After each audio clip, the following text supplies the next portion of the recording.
बोलिए सद्गुरु महाराज की जय, सच्चे दरबार की जय। आज हम दिव्य ज्योति जागृति संस्थान की मासिक पत्रिका अखंड ज्ञान से साप्ताहिक सत्संग प्रस्तुत करते हैं और परम पावन आशुतोष महाराज जी से प्रेरित हैं। आज का सत्संग मई 2014 अखंड ज्ञान से लिया गया है और आज का विषय है वानर साधकों की खोज यात्रा।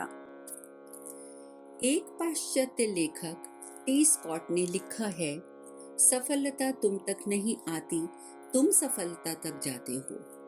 सफलता एक लक्ष्य है जिस तक पहुंचने के लिए आवश्यक यात्रा की जाती है।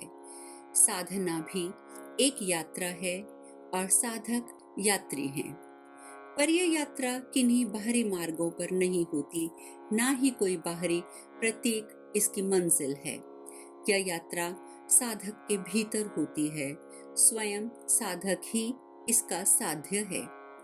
यह स्वयं ही पूर्णता की खोज यात्रा है। जैसे कि मशहूर दार्शनिक बर्नार्ड शॉ ने कहा है, जीवन केवल स्वयं को ढूंढना नहीं है, जीवन स्वयं का निर्माण करना है। वैसे ही जितना जितना एक साधक अपनी खोज यात्रा में आगे बढ़ता है, वह स्वयं को बनाता जाता है। पड़ाव दर पड़ाव अपने भीतर गुण विकसित करता जाता है।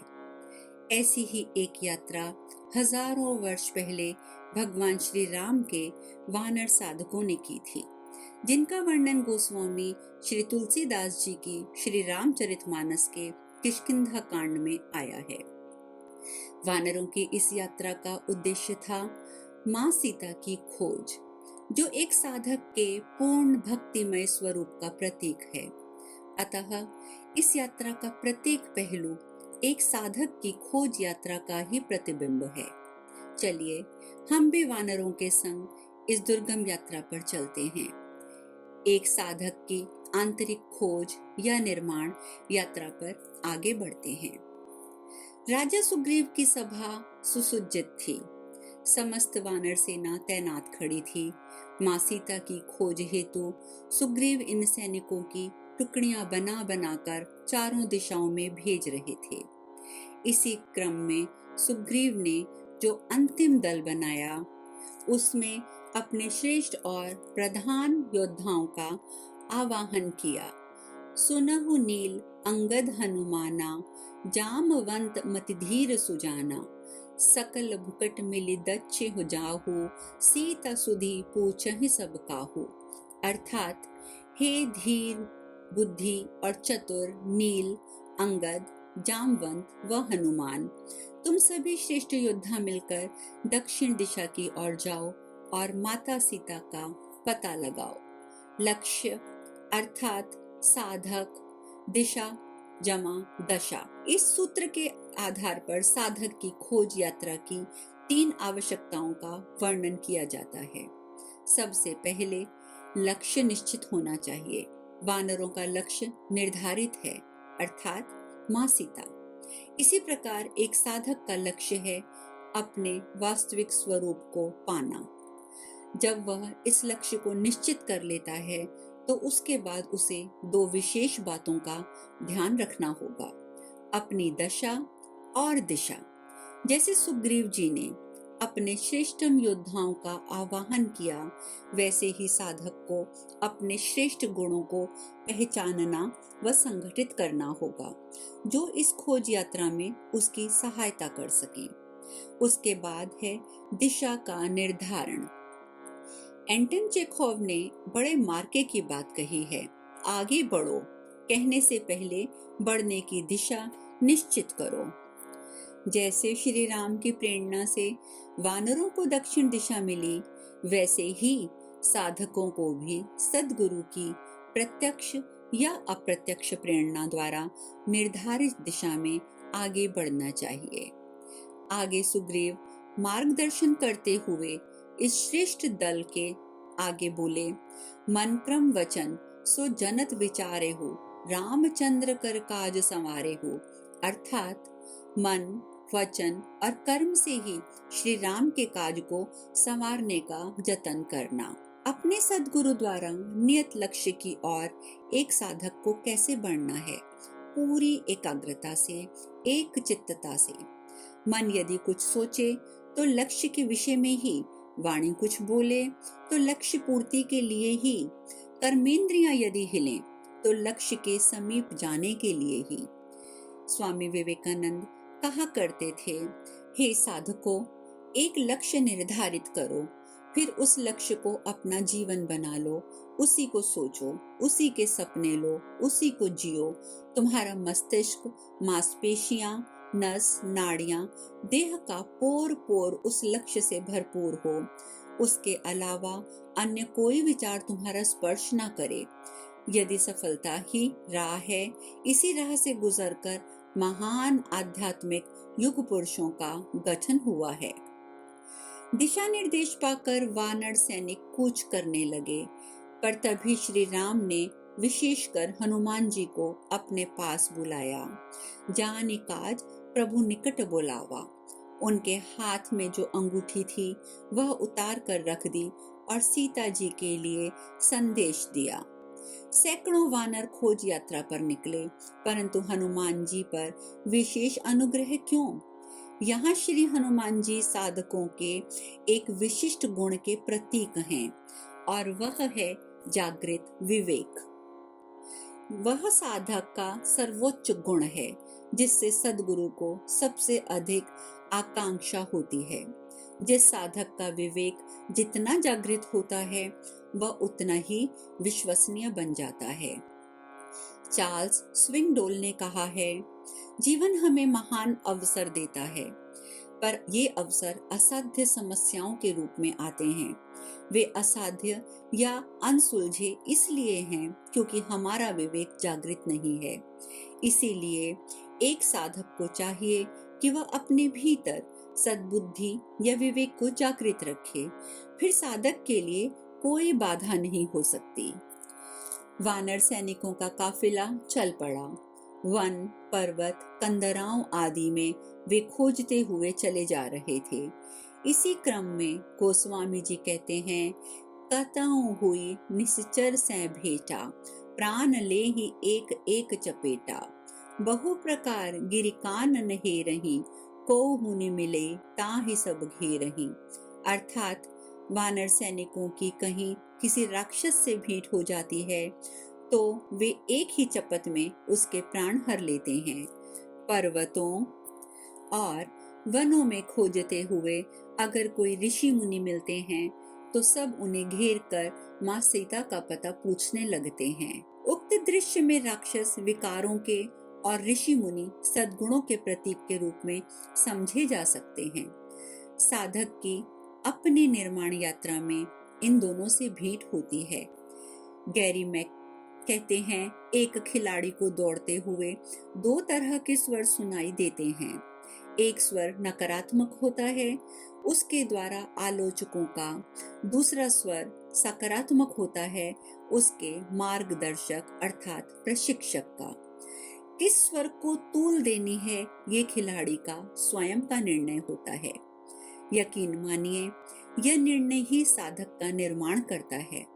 वानर रूपी साधक सिखाते हैं कि खोज के पथ पर बढ़ते हुए हम अपने नकारात्मक विचारों का खात्मा करते जाएं, सकारात्मक विचारों से प्रेरणा लेते जाएं, उन्हें अपना प्रशिक्षक एवं मार्गदर्शक बना लें। चलते चलते सभी वानर प्यास से अकुलाने लगे। सभी इतने विहल हो गए कि उन्हें मृत्यु भी कम दुखदायी भासित हुई। स्थिति की गंभीरता को समझते हुए श्री हनुमंत ने क्या किया? चढ़ी गिरी शिखर चहुदिसी देखा, भूमि बिबर एक कौतुक पेखा। चक्र बाक बक हंस उड़ाही, बहुतक खग प्रबिसहित ही माही। श्री हनुमान जी ने एक पहाड़ की चोटी पर चढ़ गए। वहां से निरीक्षण करके उन्हें एक गुफा दिखाई दी। उन्होंने एक कौतुकपूर्ण नजारा देखा कि चकवे, बगुले, हंस आदि पक्षी उड़ते हुए उस गुफा में प्रवेश कर रहे हैं। उसी दृश्य से ही श्री हनुमान ने अनुमान लगाया कि संभवतः गुफा के भीतर कोई जल का स्रोत है। अतः सभी वानर सैनिक अविलंब गुफा में प्रवेश कर गए।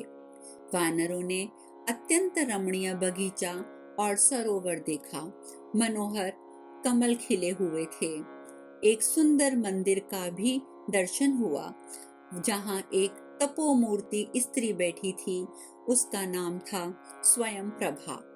उनकी आज्ञा से वानरों ने जलपान किया, नाना प्रकार के मीठे सरस फल खाए।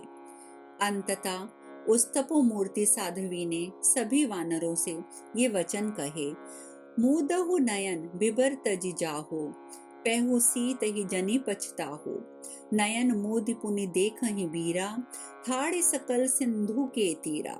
हे वानरों, तुम सभी अपने नेत्र मूंद लो, गुफा से बाहर निकल जाओ, तुम अवश्य सीता माता को पा जाओगे, निराश मत हो। सभी वानर गुफा से बाहर आए। अब जब उन्होंने अपने नेत्र खोले तो वे सभी वीर क्या देखते हैं? यही कि वे ठाठे मारते विशाल समुद्र के तीर पर खड़े हैं। अत्यंत रहस्यमय और मर्म स्पर्शी संदेश छिपा है खोज यात्रा के इस भाग में। साधना पथ पर अनेक बार ऐसे पड़ाव आते हैं जब साधक का उत्साह धाराशाही हो जाता है। घोर निराशा उसे व्याकुल कर देती है। कोई मार्ग नहीं सूझता। जीवात्मा कुपोषित सी क्षुधा व पिपासा से ग्रस्त हो जाती है। इस गंभीर स्थिति में एक ही उपाय होता है जिसे हनुमान जी ने अपनाया। हनुमान जी पहाड़ी पर चढ़ गए और फिर गुफा में प्रवेश किया। साधक का जागृत विवेक भी यही प्रेरणा देता है। दरअसल हमारे शास्त्रों में सांकेतिक शैली में मानव शरीर के शिरोभाग मस्तक को शीर्ष शिखर कहा गया है। इसी मस्तक की त्रिकुटी पर दशम द्वार स्थित है, जिसे वेदांत ने हृदय गुहा अर्थात आध्यात्मिक या अंतर जगत की गुफा कहा है। एक पूर्ण गुरु जब साधक को ब्रह्म ज्ञान की दीक्षा देते हैं तो वे ही उसके मस्तक पर इस हृदय गुहा का रहस्योद्घाटन करते हैं। हृदय गुहा के भीतर प्रवेश करते ही अंतर जगत का साक्षात्कार होता है, जिसके विषय में कबीर दास जी कहते हैं, बिन धरती एक मंदिर देखा, बिन सरोवर पानी, बिन चंदा के चमक चांदनी, जोत में जोत समानी। ये सभी वर्णन ज्यों के त्यों उस गुफा के समान हैं जिसमें वानर सेना ने प्रवेश किया था। यही नहीं, इस गुफा में उनका साक्षात्कार एक देवी से हुआ जिसका नाम था स्वयं प्रभा, अर्थात जो स्वयं से प्रकाशित है। अंतर जगत के विषय में भी उपनिषद कहते हैं, ना तत्र सूर्यो भाति ना चंद्र तारकम, नेमा विद्युतो भाति कुतो अयमग्नि, तमेव भान्तं नुभाति सर्वं तस्य भासा सर्वमिदं विभाति। अर्थात वहां न सूर्य प्रकाशित होता है, न चंद्रमा, न तारों का समुदाय है, न उसे विद्युत अर्थात बिजलियां प्रभावान करती हैं। ऐसे में लौकिक अग्नि की तो बात ही क्या है। वास्तव में वह स्वयं ही प्रकाशित है। उसी के प्रकाश से ही ये सूरज, चांद, सितारे आदि भी प्रकाशित होते हैं। अतः स्वयं प्रभा की गुफा को अंतर जगत का प्रतीक लिया जा सकता है। श्री गोस्वामी जी की प्रेरणा देते हैं, जब साधक हर प्रकार से निराश हताश हो जाए तब भी उसे पराजय स्वीकार नहीं करनी चाहिए। ऐसे में उसे विलंब न कीन्हा, अविलंब अपने अंतर जगत का आश्रय लेना चाहिए। तुरंत ब्रह्म ज्ञान की ध्यान साधना करनी चाहिए। फलस्वरूप उसकी क्षुधा व पिपासा शांत होगी। जीवात्मा को यथेष्ट पोषण, फल और तृप्ति अर्थात जल मिलेगी। यही नहीं, उसे उत्साह और मार्गदर्शन भी जरूर मिलेगा। जब वह साधना पूर्ण करके हृदय गुफा अर्थात अंतर जगत से बाहर आएगा, नेत्र खोलेगा, तो स्वयं को अपने लक्ष्य के बहुत निकट पाएगा। यह अकाट्य सत्य है। योगानंद परमहंस जी कहा करते थे, साधना का अभ्यास करो, तुम पाओगे कि तुम अपने हृदय अर्थात गुहा में एक स्वर्णिम जगत के लिए हुए हो। गहन ध्यान में उतरकर ईश्वर से संवाद करना, उनसे प्रेम व मार्गदर्शन लेना, यही शाश्वत सुख और शांति का मार्ग है। इस तरह के और अधिक लेख पढ़ने के लिए हमारी मासिक पत्रिका अखंड ज्ञान, जो 3 भाषाओं अर्थात हिंदी, अंग्रेजी और पंजाबी में उपलब्ध है, आप विवरण में उल्लेखित लिंक पर क्लिक करके पत्रिका की सदस्यता ले सकते हैं।